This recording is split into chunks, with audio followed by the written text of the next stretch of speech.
Заготовка из фанеры, березовая фанера, очень хорошего качества, 10 миллиметров. Ее я загрунтовала. В качестве грунтовки я использовала универсальную эмаль, как раз вот подходит для дерева. Покрыла, это все очень хорошо высохло. И зачистила наждачной бумагой до вот гладкого состояния. Больше у меня ворс фанеры подниматься не будет. Теперь мне нужно приступить к нанесению фона. Такую птичку, вот такое изображение я взяла за основу. На этом панно будет изображено примерно вот так все. Значит, я распечатываю, к сожалению, у меня только сейчас возможность распечатать в черно-белом фоне, но это уже достаточно для того, чтобы вот какие-то очертания птички прорисовать. Также мне необходимы будут картинки непосредственно этой птички, чтобы я могла посмотреть, как у нее окрашивать перышки. В общем, детальные изображения тоже будут нужны. Ну а сейчас непосредственно я приступаю к нанесению вот этого вот фона, который сзади птички. Он будет у меня немножко более приглушенный, не такой насыщенный. Ну, приступаем.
Уже просох хорошо мой фон. Я его слегка зашкурила наждачной бумагой, так как наносился он мазками. Какие-то мне захотелось убрать, какие-то очень явные неровности, да.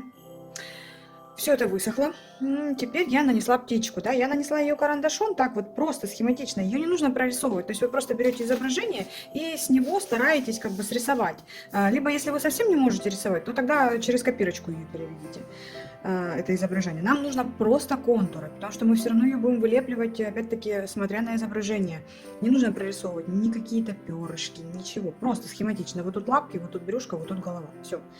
Также я намечу себе, у меня здесь будет вот такая вот веточка мне нужна.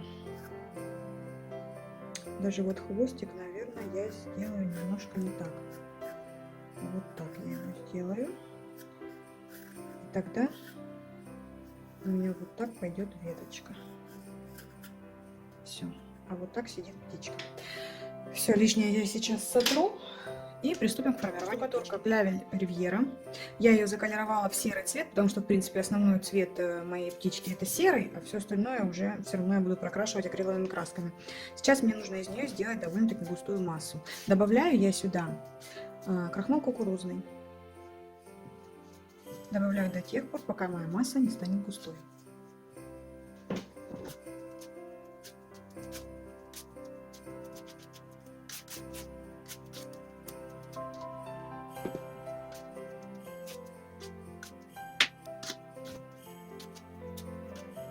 Вот такая уже получилась густая масса, она уже хорошенько, вот видите, собирается при замешивании, она хорошенько собирается в комочек. Вот такая густота мне подходит для того, чтобы начать формировать птичку. Чтобы у штукатурки было наилучшее сцепление с панно, вот эти вот очертания птички я промажу клеем ПВА. Можно для начала это сделать вот только верхний. Сейчас я буду формировать только голову. Даже вот этот носик, он мне в принципе не нужен, его можно стереть, потому что голова будет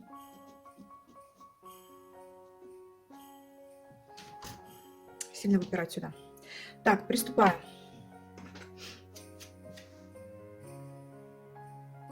Смотрю на изображение моей птички и вот так вот аккуратно мастихином по контуру наношу штукатурку. У меня обязательно рядом под рукой вода с кистью, чтобы я могла поправлять то, что у меня будет не так ложиться.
После того, как я сформировала вот основное тельце птички, чтобы штукатурка у меня не высохла, потому что она сохнет, я начинаю кистью, вода и кисть, я проглаживаю, да, заглаживаю сразу это тельце, формирую его, делаю его гладким, более похожим на птичку. Тут уже я работаю с водой и кистью, доформировывая, например, там хвостик, крылышки. Это я делаю таким образом. Я просто катаю колбаски из этой же штукатурки. И дальше, регулируя влажность кисти, делая ее то более мокрой, то протирая салфеткой, чтобы убрать лишнюю влагу, я формирую хвостик, крылышки. Где нужно, добавляю штукатурку. Это уже из приема по барельефу. То есть таким же способом пользуются при формировании цветов, там, либо еще что-то, когда делают барельеф. Вода и кисть. Она нам помогает.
Намечаю, где у меня будет глазик.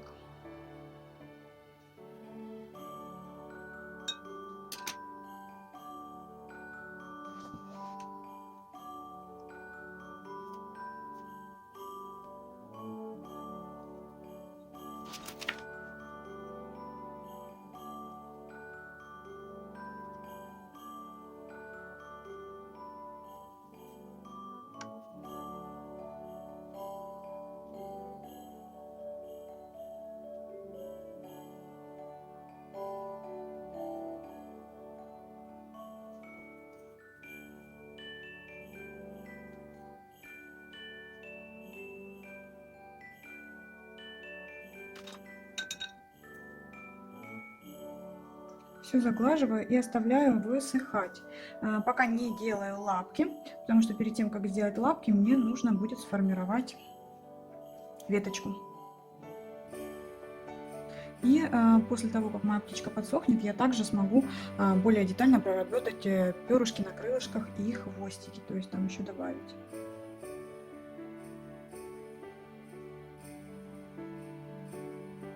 Чтобы птичку посадить на веточку, веточку эту нужно сделать.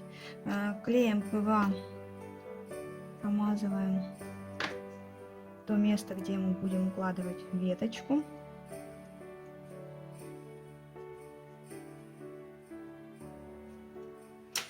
Просто из штукатурки я скатала колбаску, как я это часто делаю для стебельков. И эту колбаску укладываю по промазанному клею.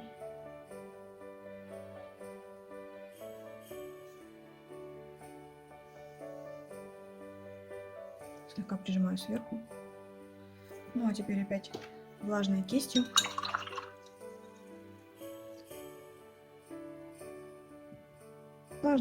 просто немного ее закреплю. Когда это все высохнет и подсохнет птичка, я проработаю еще крылышки, то есть как бы эффект перышек, и высохнет моя вот эта вот веточка, я тогда сделаю моей птичке лапки, посажу ее на веточку.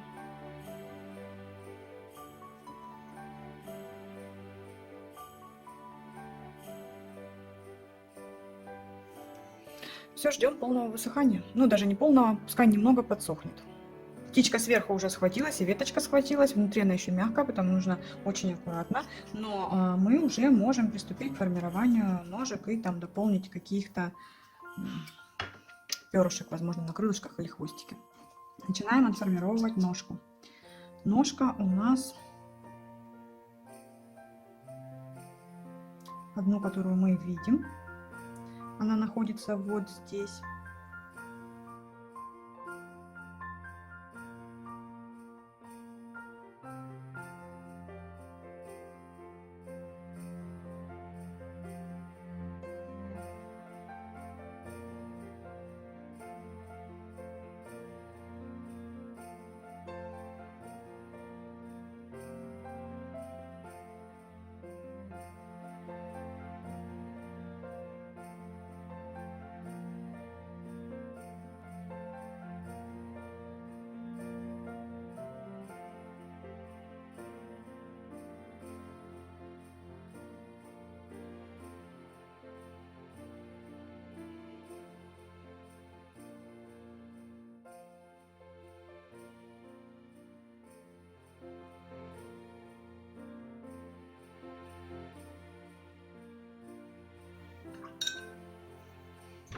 Вторую ножку, саму вот эту вот ляшечку мы, получается, не видим, видим только вот так ножку. Просто колбаской ее и формируем.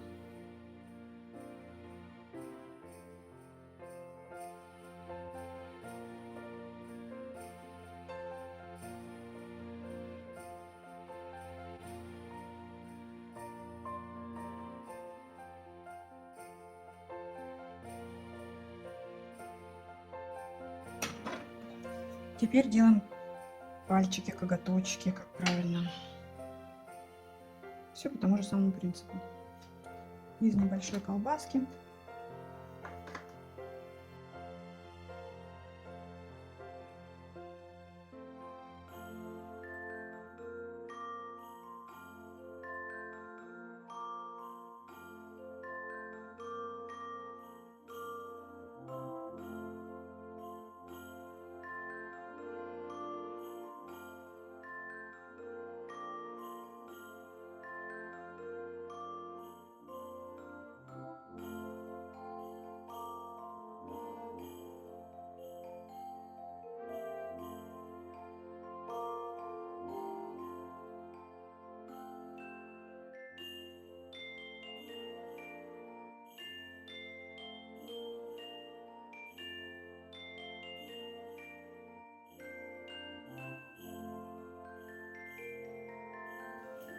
Все это заглаживаем, поправляем и опять оставляем высыхать.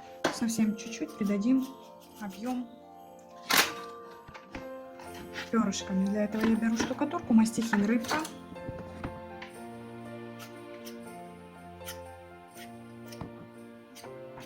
Набираю маленькие совсем.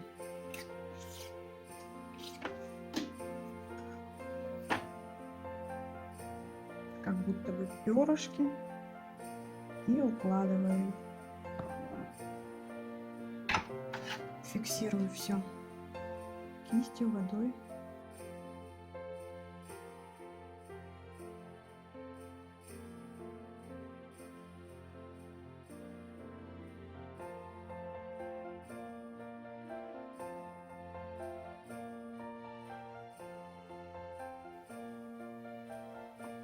Так по всему крылышку.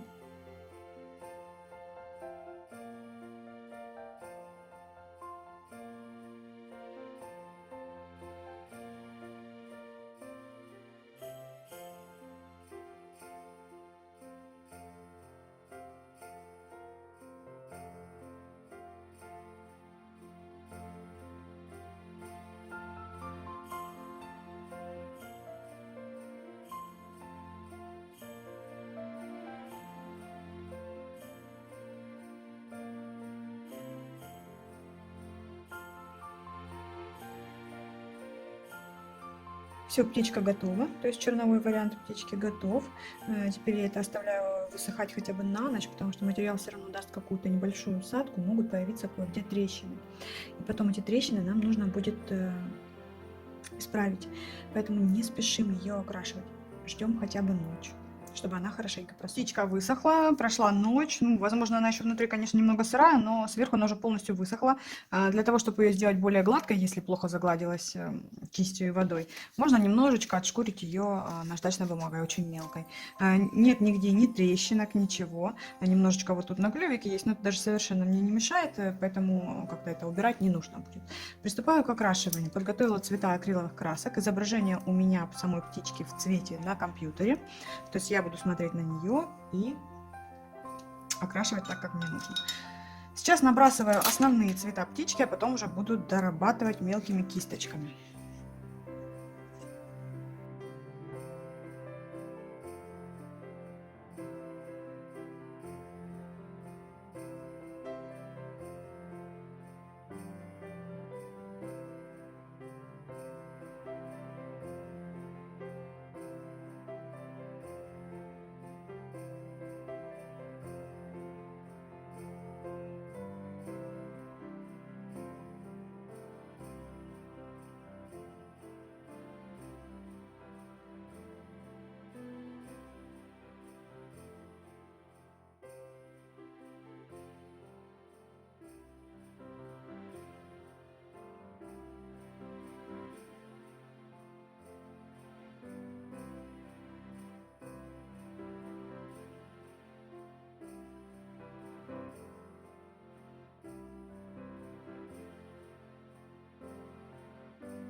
Теперь будет более детальная прорисовка тонкими кистями. То есть тут я буду смотреть на все переходы, где больше более яркие, более темные. И все это наносить на птичку. Тут нужно внимательно смотреть за изображением и просто повторять его.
Теперь вокруг птицы нам нужно доработать фон.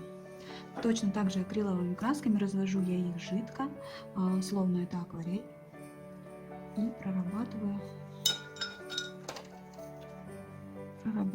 фон.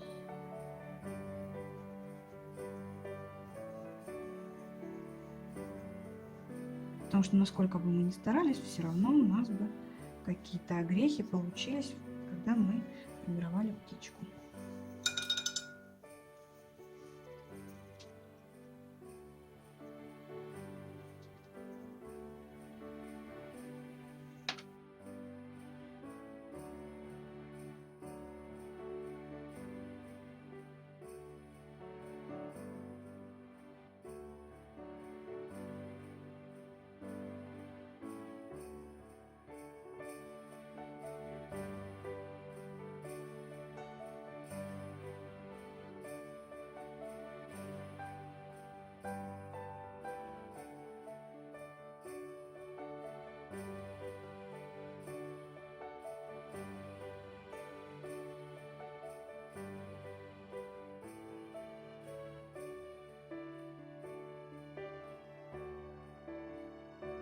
Подготовила я уже к птичке вот такие вот цветочки. Делала я их при помощи лепки из той же самой Ривьеры.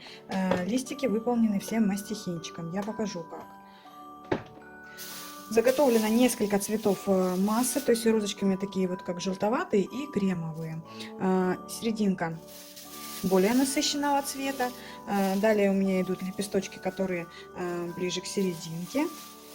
И совсем светлые к краю. Приступаем к формированию вот такого вот цветочка, который у нас находится боком. Вот если мы посмотрим, здесь вот тоже есть и серединка, и все, но он такой вот приплюснутый. Его я буду формировать вот здесь. Боковой цветочек я не буду как-то разделять по цветам, выполню его из одного цвета. Мне нужно отделить часть этой массы. Это штукатурка Клявель Ривьера, очень густо замешанная с кукурузным крахмалом. Получается вот такое как бы тесто.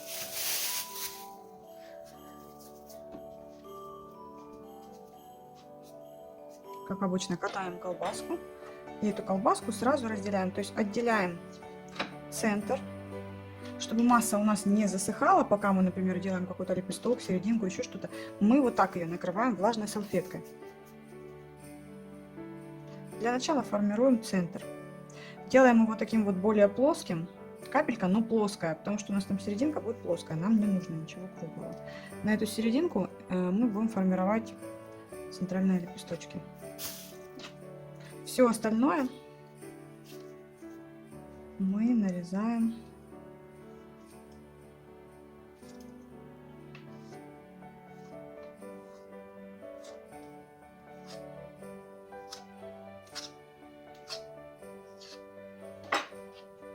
также берем одну часть, все остальное накрываем влажной тканью. Чтобы масса сильно не липла к рукам, руки периодически лучше смазывать крахмалом.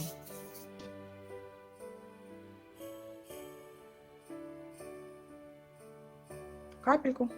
Эту капельку я формирую в такой вот лепесток. Сильно тонко его не разминаю. Далее беру шпажку и уже шпажкой формирую рельеф лепестка и делаю его более тонким.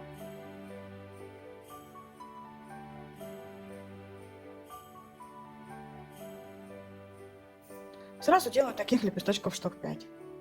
При помощи клея ПВА мы на нашу серединку собираем лепесточки.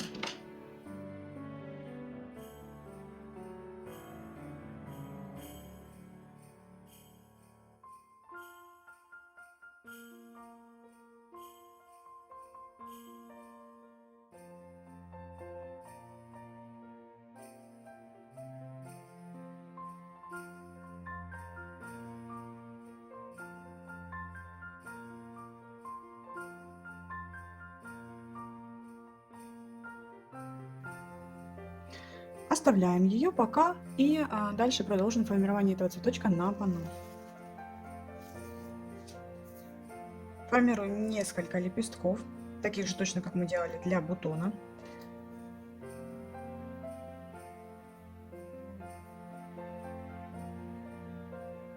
Их можно делать тоненькими, здесь особая толщина не нужна. Оно все вместе будет хорошо держаться. Вот такой вот получается лепесточек. Сразу тоже делаем штук 5 примерно.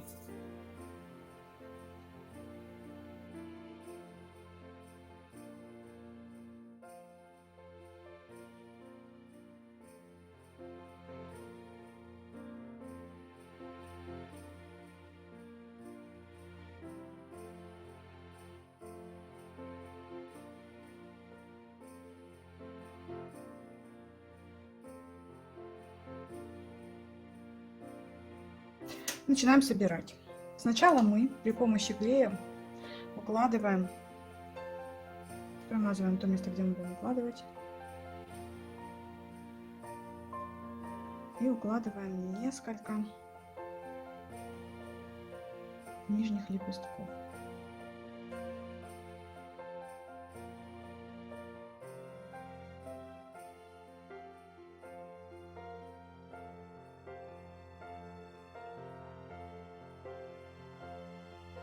Теперь сюда укладываем нашу заготовленную серединку.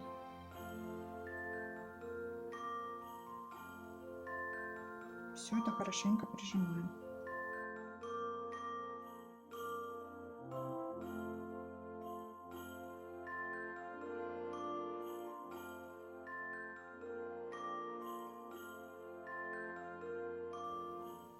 Стараемся нижние лепестки соединить с уложенными верхними. Еще пару лепестков здесь можно уложить.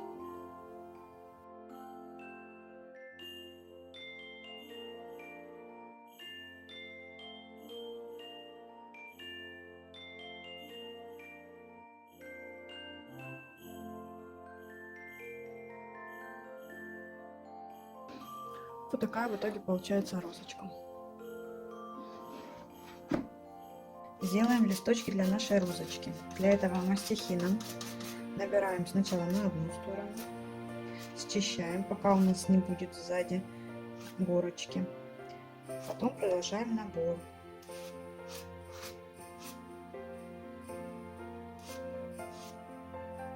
Снимаем лепесточек. Точно так же набираем и на вторую сторону мастихина.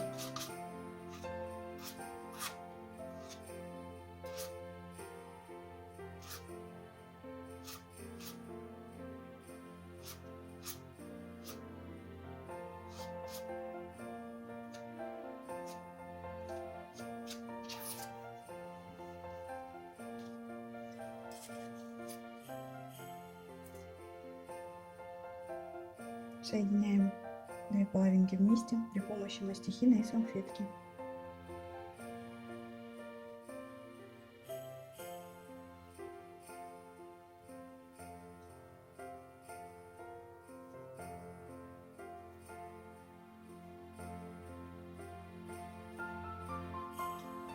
Ребром мастихина делаем прожилочки.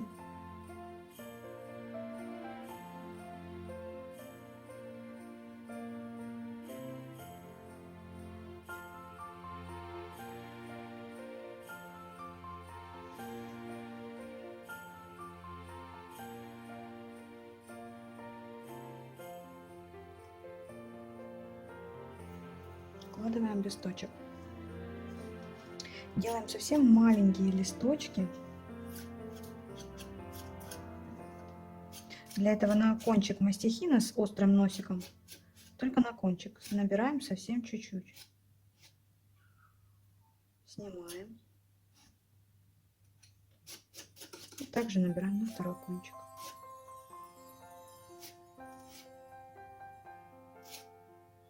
Снимаем.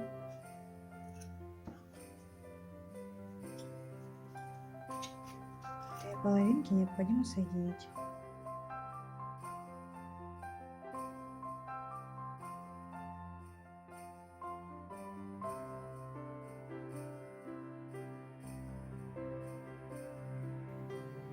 Этот листочек можно уложить дополнительно. То место, где мы будем укладывать листочек, лучше промазать клеем ПВА.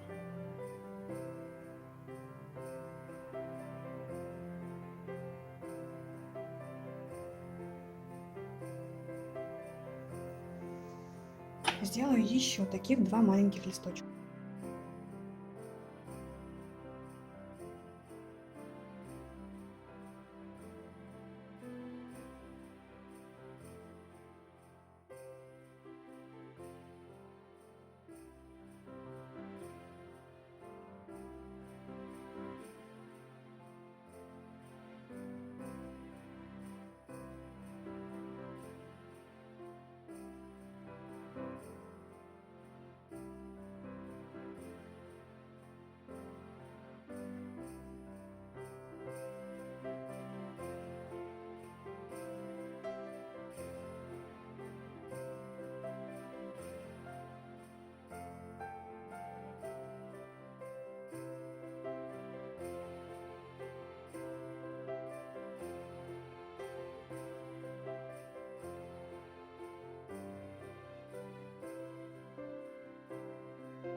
Я буду формировать большой цветочек. Серединка у меня будет более насыщенного цвета, поэтому беру я в первую очередь этот цвет.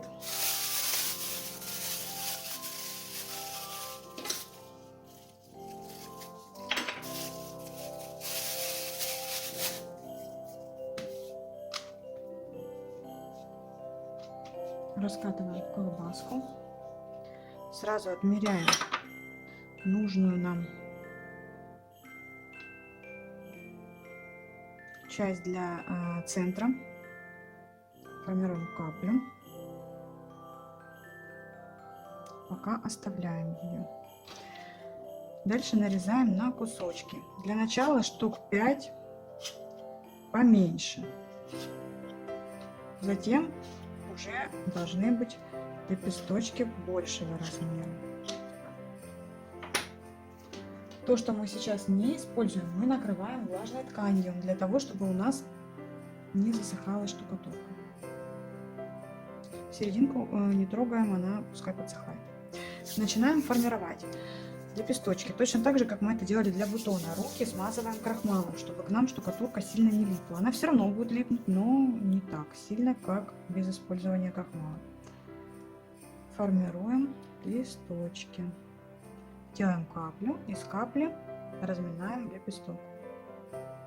Затем я использую шпажку для того, чтобы вот такими вот вращающими движениями сделать наш лепесток еще более тоненьким, ну и придать ему такую вот форму и рельеф натурального лепестка. Вот таких заготовочек я делаю приблизительно штук 5-6.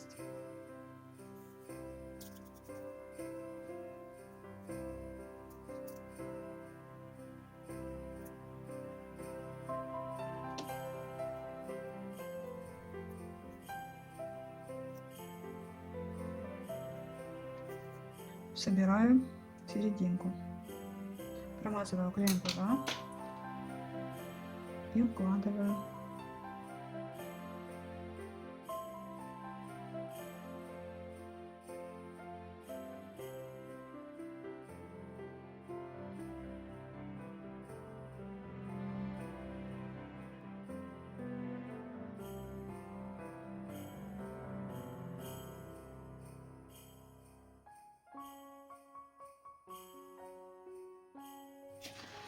Теперь для дальнейшего удобства формирования цветочка я использую такую баночку, да, небольшую стеклянную с металлической крышкой. Мне так удобнее. Я устанавливаю эту серединку сюда, и дальше уже на этой баночке я продолжу формировать цветочек практически до конца, а потом просто готовый цветок я зафиксирую на панно.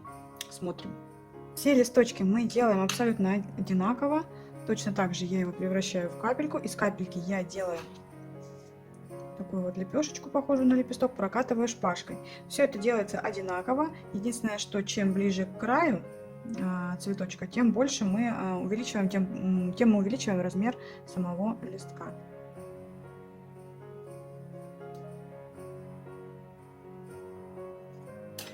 Вот таким образом, помогая мастихином, я закрепляю листочки.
Следующий ряд лепестков мы делаем все точно так же, как и в предыдущих рядах, но здесь немножечко по-другому формируем сам лепесток. Из капельки разминаем в лепесток. Точно так же шпажкой истончаем край, добавляем рельеф.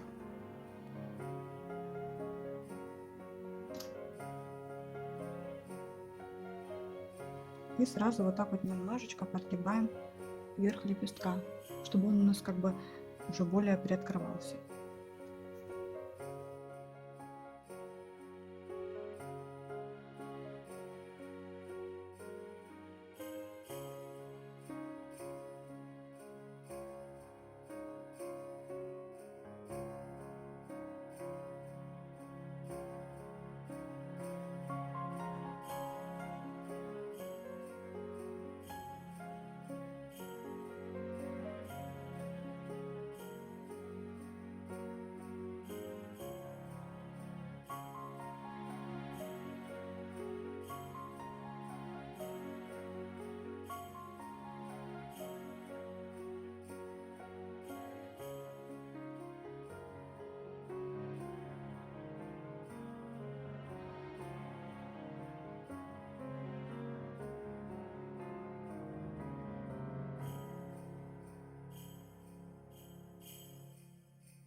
Теперь берем самый светлый цвет, и дальше уже лепестки мы будем выворачивать все наружу.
Вот теперь уже можно розочку нашу перекладывать на панно и посмотреть, где добавить лепестков. Устанавливаем нашу большую красивую розочку. Обязательно вместо установки я промазываю клеем ПВА. Теперь ее нужно аккуратно большим мастихином срезать.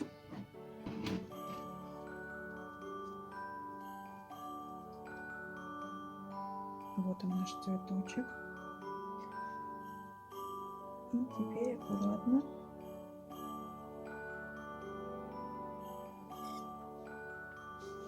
мы его устанавливаем. Чтобы хорошо закрепить цветочек, нам нужно это сделать мастихином.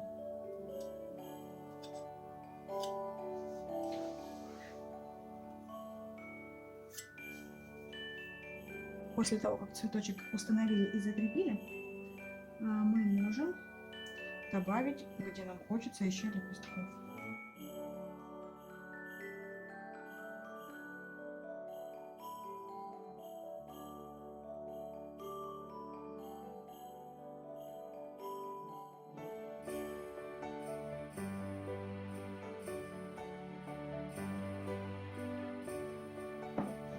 Нужно добавить листочков, еще несколько бутонов, и на этом работа будет завершена. Останавливать внимание на бутоне я не буду, потому что его делаем мы точно так же, как делаем серединку, просто маленького размера. Закрепляем ее, и все. Я завершила работу с птичкой. Вот такие вот объемные розы получились. Очень большие, красивые розы. Объем просто, ну, просто мега. Прям вот они огромные, красивые. Тонкие лепестки. Выполнять такие розы достаточно просто, потому что мы их просто лепим, да, и мы здесь практически не используем мастихин. Мастихином я делала только листочки, ну, это тоже несложно сделать. В общем, работа достаточно яркая, в тот же момент и нежная, очень красивая. Пробуйте, я думаю, что у вас тоже все получится. Желаю вам творческих успехов. Встретимся на канале на новых мастер-классах. Всем пока!